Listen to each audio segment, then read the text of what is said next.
Tell us a bit, or tell me a bit. I know you've spoken about this, but your upbringing and background and how that shaped your views.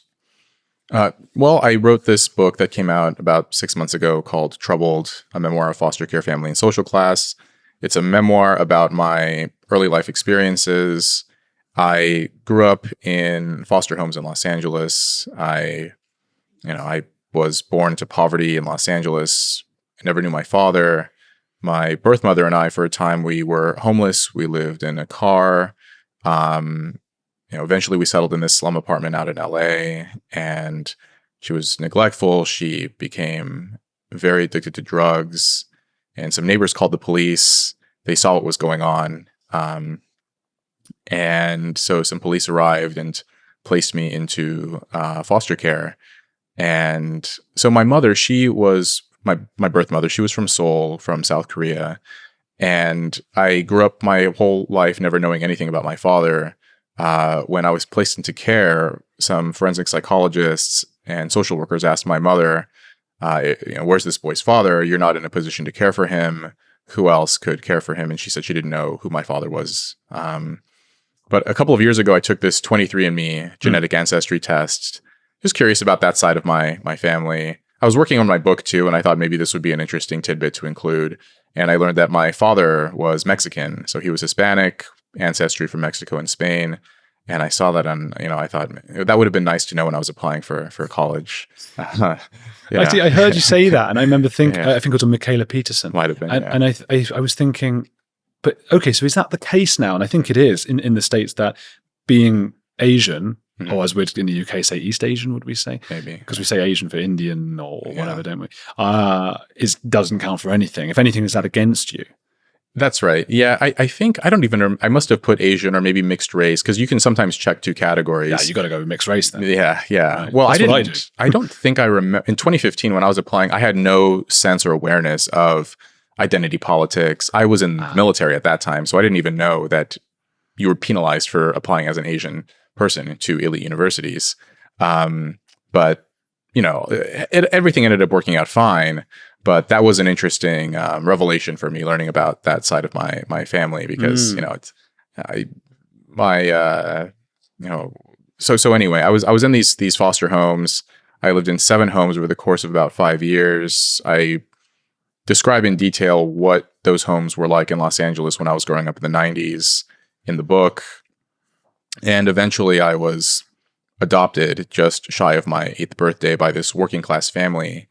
So this was the Henderson family, and we settled in a small, dusty, blue-collar town in Northern California called Red Bluff. This is way, way up north in California. It's in one of the poorest counties in the state. My adoptive father was a truck driver. My adoptive mother was an assistant social worker. Neither of them were university graduates. It was a very working-class town.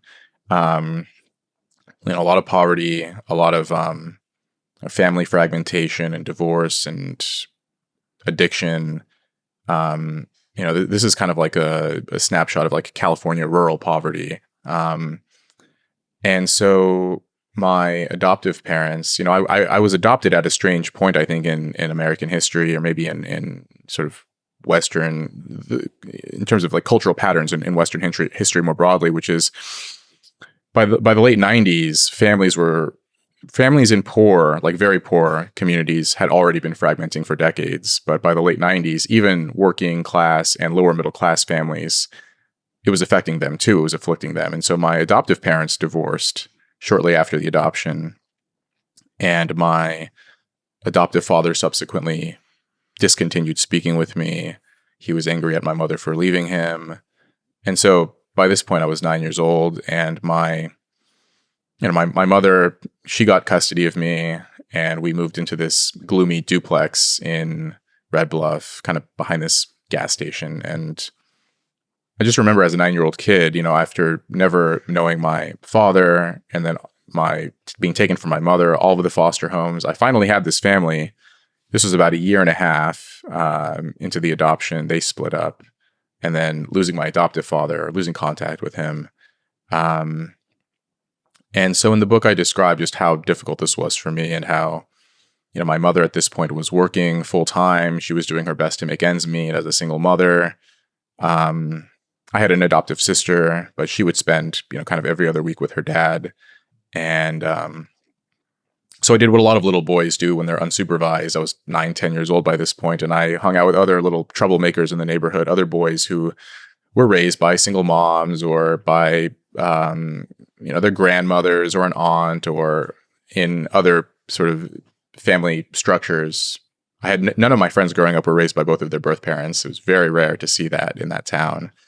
And so, we would go and smoke weed, smoke cigarettes. I talk about in the book, the first time I drank beer, I was 5. By 9, I was drinking tequila with my friends. We were smoking cigarettes, smoking weed. We would go to the gas station and pick up like cold medicine pills. And we, heard from someone's older cousin that if you take enough of these pills, you'll start to feel funny. And so we did that. This was, by the mid-2000s, that was out. Like, I think they instituted some kind of age restriction to purchase certain medications. But in the late 90s, you could get whatever you wanted as a little kid.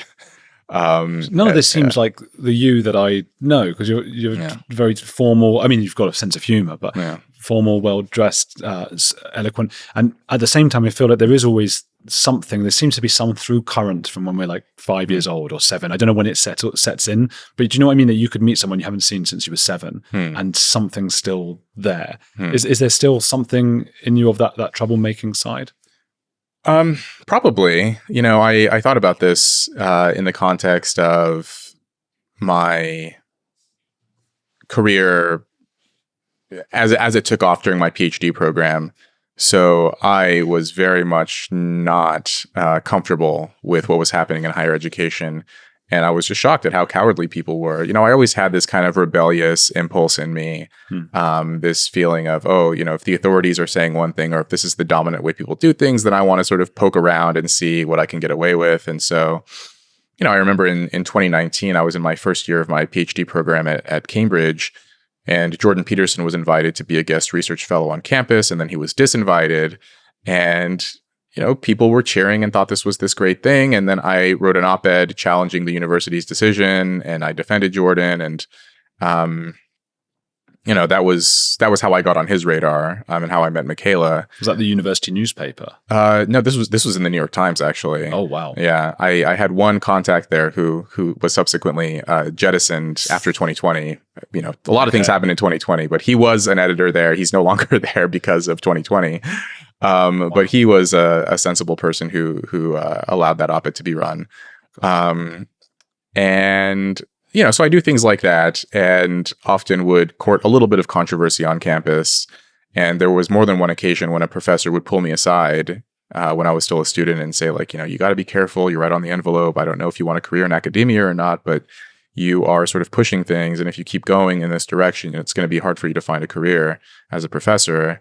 And after enough of those conversations, and after seeing enough people get canceled and disinvited and mobbed, I just decided to go like fully independent and not pursue that career. So I think maybe there is sort of a through line between that sort of young, angry rebelliousness that I had as a kid to, my willingness to be a little bit more provocative than a lot of other sort of young, aspiring academics.